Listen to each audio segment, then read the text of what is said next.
Hola, bienvenida, bienvenido a esta nueva tutoría. Recíbela y llévala también en tu dispositivo móvil o tableta. Recuerda, esto es tutorías.co, comillas.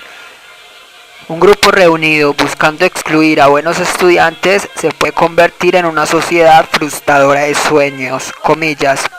Como se observa en la figura, el ejercicio planteado consiste en crear un programa que permita mostrar la representación de un número ordinal a cardinal. Entonces recuerde que la representación ordinal es simplemente el valor decimal o como lo conocemos, y en cardinal será entonces la representación textual, por así decirlo. Así, por ejemplo, el número 25 se podrá representar en cardinal como 25º. Entonces, para hacer esto, veamos rápidamente la función ejecutar, línea 16 a 39. Esta función ejecutar recibe el número como parámetro. Entonces la idea es mostrar en cardinal ese número. Vamos entonces a crear tres arrays. Vamos a usar la clase NSArray. Esta es una de las clases principales de Objective-C junto a NSObject.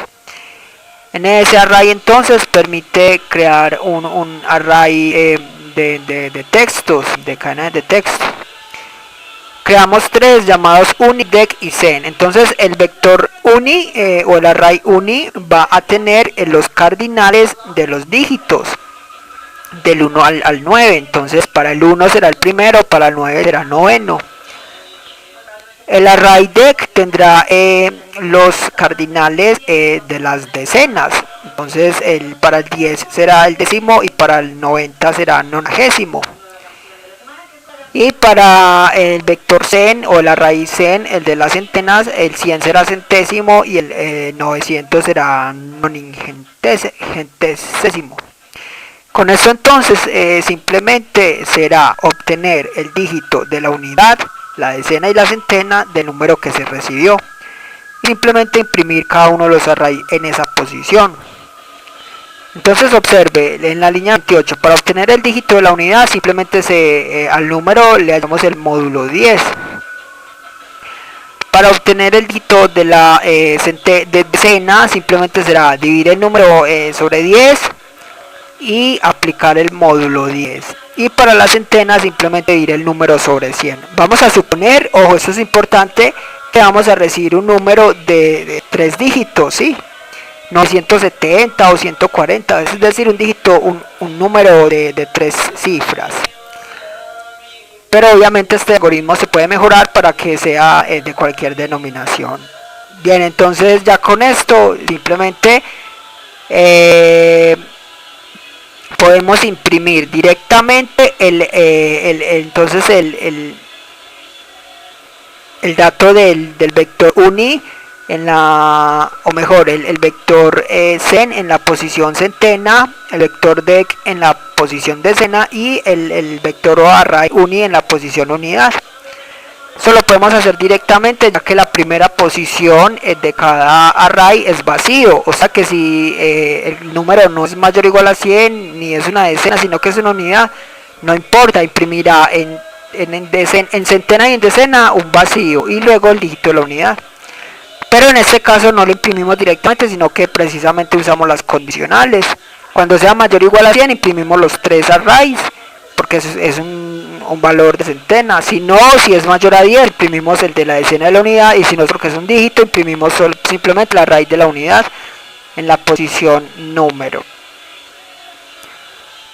Usted puede visitar la tutoría mostrar número de ordinal a cardinal en TurboC. Allí explicamos más detalladamente este programa. Obviamente difiere en TurboC a como lo vemos aquí, ya que en TurboC se usa un array de punteros. En cambio aquí usamos la clase NSArray propia del entorno de programación de Objective-C.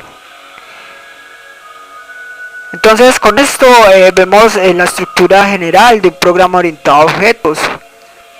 Recuerde que la programación orientada a objetos es un paradigma de programación que permite solucionar problemas de la vida real usando clases. Una vez se definan las clases, se instancian objetos de esta clase para poder usarla. Los objetos entre sí serán diferentes, ya que a pesar de que reutilice la misma clase, los atributos son distintos.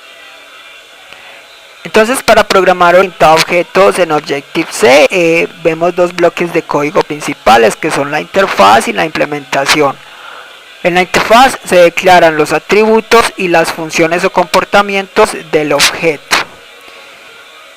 Y en la implementación se implementan las funciones, o sea, se programa la lógica de cada función declarada en la interfaz.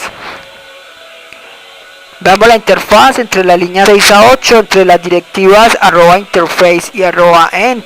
Aquí damos nombre a la clase como cardinal ordinal, seguida dos puntos, seguida de la clase principal NSObject. Aquí es donde vamos a declarar los atributos o variables globales o variables de instancia del objeto. Estas variables podrán ser accedidas desde cualquier método de la implementación.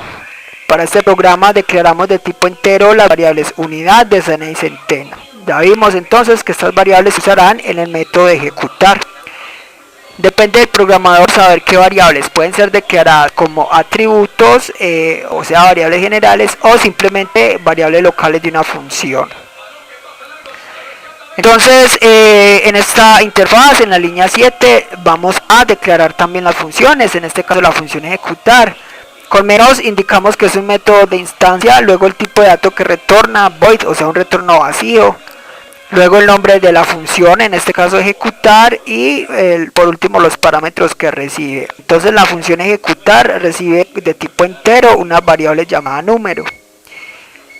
De este modo entonces ya tenemos definida la interfaz, o sea, el tamaño de memoria de cada objeto. Recuerde que la función recibe los parámetros separados por dos puntos. Vamos ahora a la implementación, que va entre las directivas @implementation y @end, en línea 10 a 40. En la implementación, internamente el compilador importa la interfaz.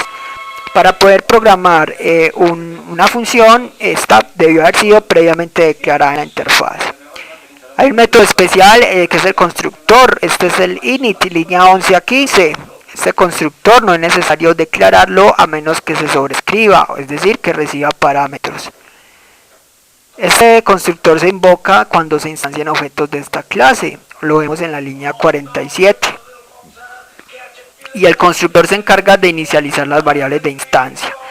Para este programa no es necesario inicializar ninguna variable, ya que en la misma función ejecutar se inicializan. Ya vimos entonces la implementación de la función ejecutar. No hay más que decir acá, simplemente observe cómo se hace uso de los arrays en Objective-C. Cómo se permite inicializar un array a través de la cláusula ArrayWithObject. Se separan por coma los objetos. Observe que hay una arroba. Cada que se haga referencia a texto entre comillas se debe previamente colocar el símbolo arroba. Esta es una sintaxis de Objective-C, también para mostrar datos. Observen el nslog, cómo se usa el arroba antes de mostrar las comillas. Con esto queda lista entonces la implementación, la interfaz, o sea, la clase cardinal ordinal. Para usar esta clase en otro archivo, es más recomendable programar la interfaz en un archivo con extensión .h, la implementación en otro archivo con extensión .m, y luego importar estos archivos en la clase que los use. Con esto que se hace, se evita copiar y pegar toda la interfaz y la implementación, como en este caso, en un mismo archivo. Ya está definida esta clase, vamos ahora a usarla. Para eso debemos instanciar objetos. Lo hacemos en las líneas 42 a 51 en el main. Recuerde que el main es el método de inicio del programa. En el main, línea 44 a 46, a una variable número le asignamos un valor ingresado por el usuario. Línea 47 vamos a crear un puntero de la clase cardinal ordinal. Entonces con asterisco indicamos que vamos a crear un puntero, le damos nombre de obj. A este puntero le asignamos entonces, o le instanciamos mejor, un objeto de esta clase. Entonces, para crear un objeto de esta clase, primero reservamos memoria dinámica a la clase cardinal ordinal con la función alloc. Invocando esta función se reserva memoria dinámica. Luego a ese espacio de memoria le definimos la estructura invocando al constructor init. Con esto queda definida entonces un objeto de esta clase.